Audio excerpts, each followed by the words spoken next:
বিশ্বনবী সাল্লাল্লাহু আলাইহি ইসলামের জীবনী, ওনার বায়োগ্রাফি নিয়ে কথা বলাটা দুষ্কর, কারণ এটার কোনো শেষ নাই, কুল নাই, কিনারা নাই, বিয়ন্ডলেস, বাউন্ডলেস, বটমলেস। সুবহানাল্লাহ বলেন।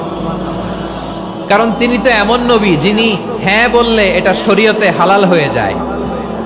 নবীর মুখ দিয়ে যদি বের হয় হ্যাঁ, নাম, ইয়েস, তাহলে এটা হালাল, ঠিক কিনা বলেন? এ নবীর মুখ দিয়ে যদি না বের হয় যে না, নো, তাহলে এটা শরীয়তে হারাম হয়ে যায়। কেমন নবী আমরা পেয়েছি, যিনি হ্যাঁ বললে হালাল, না বললে হারাম, যিনি সাব্বাবা, এই আঙ্গুলি উপরের দিকে উঁচু করলে চাঁদ ভেঙে দুই টুকরা হয়ে যায়, যে নবী জমিন থেকে পা উঁচু করলে আল্লাহর আরশে মেরাজে চলে যায়, এমন নবীর উম্মত আমরা হয়েছি। যে নবীকে বাদ দিলে কোরআন বোঝা যায় না, কারণ এ নবীর উপরই কোরআন নাজিল করেছে কে? এ নবীকে বাদ দিলে হাদিস বোঝা যায় না, কারণ হাদিস তো এ নবীর মুখনিসৃত পবিত্র বাণী। সুবহানাল্লাহ পড়েন। এ নবীকে বাদ দিলে জান্নাত চেনা যায় না, কারণ জান্নাত তিনি চাক্ষুষ দেখে এসে আমাদেরকে মেরাজ শেষে বর্ণনা করে শুনিয়েছেন। এ নবীকে বাদ দিলে জাহান্নাম চেনা যায় না, এ নবীকে বাদ দিলে আমার রবকে চেনা যায় না, ঠিক কিনা বলেন? তো বিশ্বনবীর 5টি বৈশিষ্ট্যের কথা আল্লাহ তাআলা এই সূরাতে উল্লেখ করেছেন। আল্লাহ রাসূল সাল্লাল্লাহু আলাইহি ওয়াসাল্লাম যখন মক্কাতে দাওয়াত দিচ্ছিলেন, মক্কার কুরাইশরা নানাভাবে বিষ্ণু ঈসা ইসলামকে কষ্ট দিচ্ছিল, নানাভাবে ট্যাগিং করছিল, মিথ্যা অপবাদ দিচ্ছিল। কখনো কখনো তারা বিশ্বনবীকে বলছিল মিথ্যাবাদী, কাযযাব। কখনো বলছিল যে তুমি হচ্ছে জাদুকর, সাহের। কখনো বলেছে শায়ের, মুহাম্মদ তুমি কবি। কখনো বলেছে কাহেন, মুহাম্মদ তুমি গণক। এবং কখনো বলেছে মুহাম্মদ তুমি হচ্ছে মাজনুন, মানে পাগল। আওয়াজ করে সবাই পড়ুন নাউযু বিল্লাহি মিন যালিক। তাহলে বিশ্বনবীকে মৌলিকভাবে এই 5টি অপবাদ দিয়েছে। আমার কলেজা টুকরা সিলেটের ভাইরা, বিশ্বনবীর ব্যাপারে মিথ্যা অপবাদ মৌলিকভাবে দিয়েছে কয়টি? 5টি। বলেছে তুমি মিথ্যাবাদী, বলেছে তুমি গণক, তুমি কবি, তুমি পাগল, তুমি জাদুকর। বিশ্বনবীকে যে এই 5টি অপবাদ দেয়া হলো, আল্লাহ তাআলা এটা সহ্য করেননি। এই 5টি অপবাদের বিপরীতে আল্লাহ তাআলা বিশ্বনবীর 5টি চমৎকার বৈশিষ্ট্য উল্লেখ করে সূরাতুল আহজাবের 2টি আয়াত নাজিল করেছেন। আওয়াজ করে পড়েন আল্লাহু আকবার।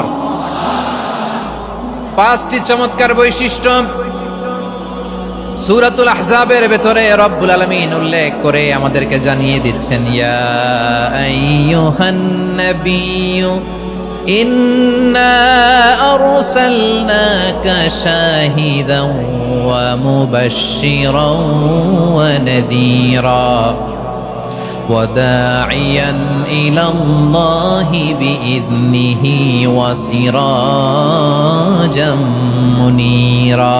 পড়েন আল্লাহু আকবার। রব্বুল আলামিন ডেকে বলেন, ও নবী, নিশ্চয় আমি আপনাকে সাক্ষ্যদাতা রূপে প্রেরণ করেছি, সুসংবাদদাতা রূপে প্রেরণ করেছি, সতর্ককারী রূপে প্রেরণ করেছি, আল্লাহর দিকে আহ্বানকারী রূপে প্রেরণ করেছি, আর আলোদানকারী চেরাগ রূপে, প্রদীপ রূপে প্রেরণ করেছি। পড়েন সুবহানাল্লাহ। 5টা বৈশিষ্ট্য। 1 নম্বরে আল্লাহ তাআলা বললেন, হে নবী, নিশ্চয় আমি আপনাকে সাক্ষ্যদাতা হিসেবে প্রেরণ করেছি। সাক্ষ্যদাতা, বিষ্ণু ঈসা ইসলাম সাক্ষ্য দিবেন, এজন্য শাহিদ। শাহিদ মানে সাক্ষ্যদাতা। আওয়াজ করে বলুন, শাহিদ মানে কি? তিনি সাক্ষ্য দিবেন।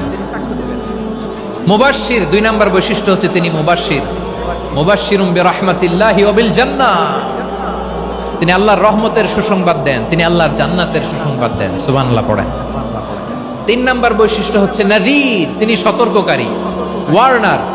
তিনি সাবধান করতে এসেছেন, রিমাইন্ডার দিতে এসেছেন যে আল্লাহর পথে যদি না চলো, শিরকি কাজ যদি না থামাও, তাহলে এমন আযাব আসবে আল্লাহর পাকড়াও থেকে তুমি বাঁচতে পারবে না। তিনি নাযীর।